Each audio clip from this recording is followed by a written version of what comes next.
Plate Roberts with JTAG. I'm going to do a demonstration of testing the voltage and doing an alternator and system test. Right here I have a couple of digital multimeters, and here is just a regular digital multimeter with a common and a positive lead. Here I have another digital multimeter with an amp clamp adapter hooked into it to check the amps that's coming from it. This is some test leads I'm going to use to perform a voltage drop test, also on the alternator. Okay, I'm gonna go over here and hook up my multimeters first.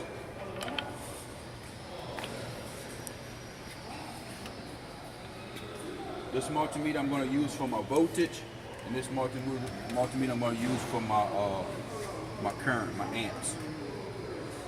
I'm going to hook up my first digital multimeter on the positive side of the alternator, and one on the negative side of the alternator, so that I can read my voltage. I'm going to take my amp clamp and hook it directly to the positive side of my alternator and turn it on.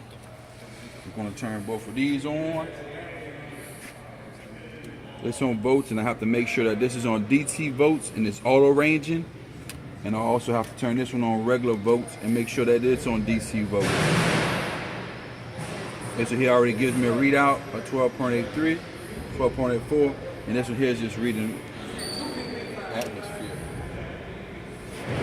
Now we're going to perform a test of unloaded and loaded to see if our alternator is good. Our first test we're going to run is going to be unloaded. So this is test one.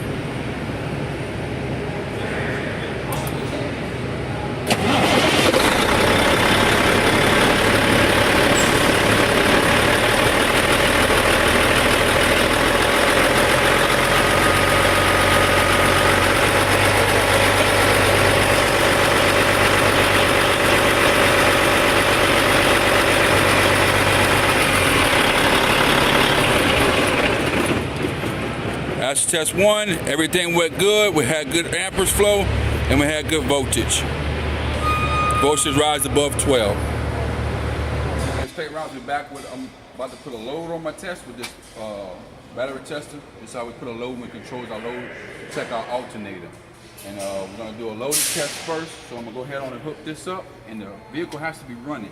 When the vehicle's running, someone has to press this load test to put a control load on the alternator so I can view it and test it and see if it's correct. First, when I come over here, I hook up my leads off of my load tester, and I'm going to set it right here for someone to help me with it. I'm going over here on the other side of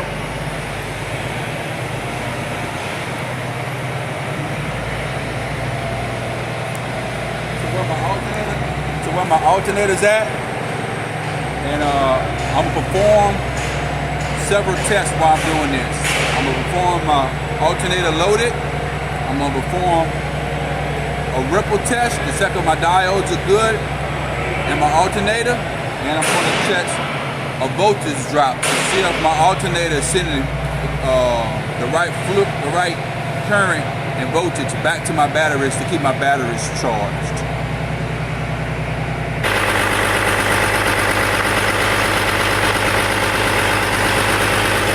This is my test loaded.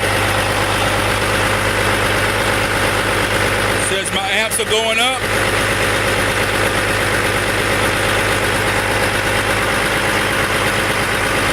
My amps unloaded.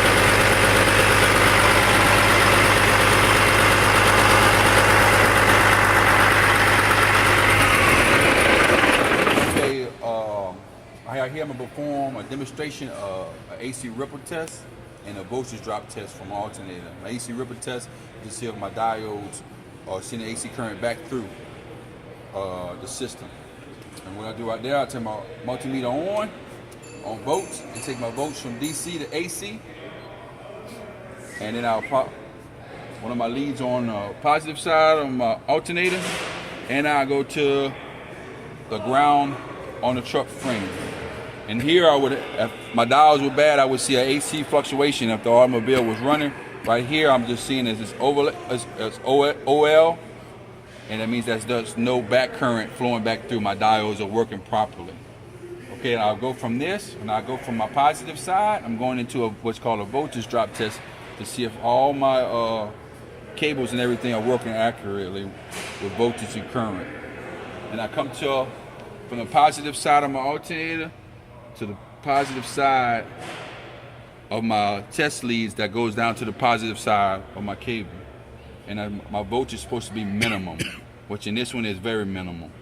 Okay, that which means it's good. And I switch it off for here, and I go to my negative side, and my negative side of my alternator. Check this, it does the same thing, and my minimum is my voltage is minimum here, which means that I don't have a big current draw or voltage draw in this voltage drop test.